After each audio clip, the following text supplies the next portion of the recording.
శివునికి రుద్రాక్ష మండపము, అమ్మవారికి మకర తోరణం. పూర్వీకుల ఆనవాయితీని కొనసాగిస్తూ స్వామివారి సేవలో భరతం కుటుంబం. బండి ఆత్మకూరు శ్రీ విష్ణు నందీశ్వర దేవస్థానంలో సోమవారం భక్తి పారవస్యం నెలకొంది. భరతం సుబ్బారాయుడు కుటుంబం నుంచి తరతరాలుగా వస్తున్న దేవసేవ సంప్రదాయాన్ని కొనసాగిస్తూ ఆయన కుమారుడు భరతం రామసుబ్బయ్య, మనవడు భరతం వెంకటరామయ్య కుటుంబ సభ్యులు స్వామివారి సేవలో విశేష భక్తిని చాటుకున్నారు. ఈ సందర్భంగా భరతం వెంకటరామయ్య, ఆయన ధర్మపత్ని భరతం సులోచనమ్మ దంపతులు శివునికి ప్రత్యేకంగా రుద్రాక్ష మండపాన్ని, అమ్మవారికి అందమైన మకర తోరణాన్ని భక్తి శ్రద్ధలతో సమర్పించారు. ఆలయ పూజారి మనోహర్ శర్మ ఆధ్వర్యంలో వేద మంత్రోచ్చారణల మధ్య ప్రత్యేక పూజలు, అభిషేకాలు నిర్వహించారు. అనంతరం స్వామివారికి రుద్రాక్ష మండపం, అమ్మవారికి మకర తోరణాన్ని అలంకరించారు. ఈ సందర్భంగా పూజారి మనోహర్ శర్మ మాట్లాడుతూ భరతం సుబ్బారాయుడు కాలం నుంచి ప్రారంభమైన దేవసేవా సంప్రదాయాన్ని రామసుబ్బయ్య, వెంకటరామయ్య కుటుంబ సభ్యులు నేటికీ కొనసాగించడం అభినందనీయం. భక్తి శ్రద్ధలతో శివునికి రుద్రాక్ష మండపం, అమ్మవారికి మకర తోరణం సమర్పించడం వారి ఆధ్యాత్మిక నిదర్శనకు, నిబద్ధతకు నిదర్శనం అని కొనియాడారు. నవనందులలో వెలిసినటువంటి విష్ణునందీశ్వర క్షేత్రానికి స్వామివారికి, అయ్యవారికి అలంకారాల్లో భాగంగా ఈరోజు అమ్మవారికి చిన్నగూడూరు భరతం వెంకటరామయ్య గారు మకర తోరణాన్ని చేయించి అలంకరణలో భాగంగా ఈరోజు అలంకారం చేసి అమ్మవారికి విశేష ద్రవ్యాలతో అభిషేకం గావించి శ్రీచక్రార్చన చేయడం జరిగింది. దాతలు వెంకటరామయ్య గారు, వారి దంపతులు.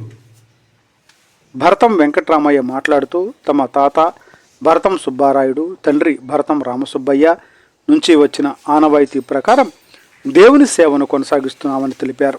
ఎలాంటి చందాలు లేదా విరాళాలు సేకరించకుండా ప్రతి శివరాత్రి, కార్తీక మాసాల్లో సొంత నిధులతో భక్తులకు ఉచిత అన్నదాన కార్యక్రమాలు నిర్వహిస్తున్నామని తెలిపారు.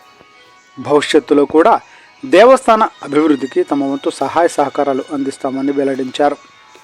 భక్తి, దాతృత్వం, సేవా తపనతో ఆలయ అభివృద్ధికి తోడ్పడుతున్న భరతం కుటుంబాన్ని ఆలయ కమిటీ సభ్యులు, గ్రామ పెద్దలు, భక్తులు అభినందించారు.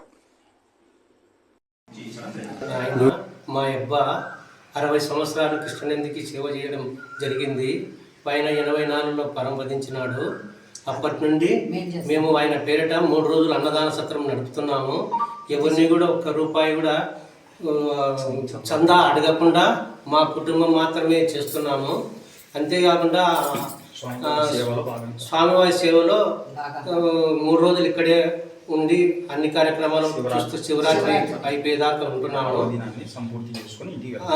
అంతేకాకుండా ఇది కార్తీక మాసంలో కూడా 108 దీపారాజన వెలిగించి అమ్మవారికి ఒడి బియ్యం పోసి మా కుటుంబ సభ్యులు వచ్చి ఇది చేసిపోతుంటారు. అభిషేకం, కుంకుమార్చన చేసి అందులో భాగంగా ఇప్పుడు 5 లక్షల రూపాయలు పెట్టి స్వామివారి సేవలో ఇది కూడా చేపించడం జరిగింది.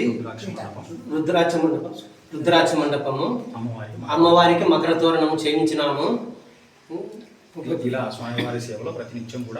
మేము స్వామివారి సేవలో ప్రతినిత్యము ఉంటూ సహకారం, శివరాత్రికి అన్ని విధాలు సహకరిస్తున్నాము. దేవాలయానికి సహకారంగా ఉంటున్నాము. మా అబ్బ శివాలయం మీద విలాసం కూడా ఆలయ నిర్మాణ కృషి రేమదాత భరతం సుబ్బరాయుడు బీకోటరు అనే విలాసం కూడా ఉంది. నంది మండపానికి మా అబ్బది బొమ్మ, నిలువు బొమ్మ, కింద భరతం సుబ్బరాయుడు అని కూడా విలాసం రాసింది. ఇదే విధంగా మేము నిరంతరము స్వామివారి సేవలో ఏ పనైనా కానీ స్వామివారికి అడ్డం లేకుండా మనం చేయాలని నిత్య మా పిల్ల మంత్రము ఈ విషయం మాత్రము కృష్ణానది విషయంలో మేము వెనకంజ వెయ్యము. డబ్బులు ఎంత ఖర్చు అయినా కానీ స్వామివారికి అబ్జెక్షనే ఉండదు స్వామివారి సేవలో. అందుకు మేము అన్ని తెలియజేస్తున్నామండి. సేవలో మేము మా వంశీయులు, మా పిల్లలందరము స్వామివారి సేవలో ఉండడానికి మేము రెడీగా ఉన్నాము, ఉంటూనే ఉన్నాము, ఉంటాము కూడా ఎప్పటికీ కూడా.